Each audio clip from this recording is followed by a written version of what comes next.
এই আহতরা রাস্তায় রক্ত দিয়েছে। এবার এনসিপি নেতা হাসনাত আব্দুল্লাহকে নিয়ে বিস্ফোরক মন্তব্য করেছেন বিএনপি নেতা রাশেদ খান। তিনি বলেন, গণঅভ্যুত্থানের সময় শেখ হাসিনাকে ক্ষমতায় টিকিয়ে রাখতে চেয়েছিলেন বৈষম্য বিরোধী ছাত্র আন্দোলনের সমন্বয়ক হাসনাত আব্দুল্লাহ। তিনি বলেন, নাহিদ আসিফ ডিবিতে মার খেত আর হাসনাত সার্জিস ডিবি কার্যালয়ের পুকুর পাড়ে জুস খেত।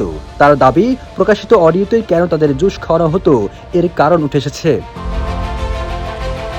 25 মে সামাজিক যোগাযোগ মাধ্যমে ফেসবুকে নিজের ভেরিফাইড পেজে একটি অডিও প্রকাশ করে বিএনপি নেতা রাশেদ খান আরও অভিযোগ করেন, হাসনাত ও সার্জিস মূলত আওয়ামী লীগের পক্ষের লোক ছিল। তার ভাষ্য, আওয়ামী লীগ নিষিদ্ধের আন্দোলন ছিল তাদের আগের অবস্থান আড়াল করার কৌশল। পোস্টে রাশেদ খান একজন উপদেষ্টার বরাত দিয়ে লিখেন, একজন উপদেষ্টা শপথ নেওয়ার আগে 7 আগস্ট রাত 2টার দিকে বলেছিল হাসনাত এবং সার্জিস জাতির সাথে বেইমানি করেছে। বিএনপি এই নেতার এমন পোস্ট সামাজিক যোগাযোগ মাধ্যমে ছড়িয়ে পড়লে মিশ্র প্রতিক্রিয়া জানায় নেটিজেনরা। এদিকে একই পোস্টে গণঅভ্যুত্থান নিয়ে লেখা আসিফ মাহমুদের বইয়ের সমালোচনা করেন তিনি।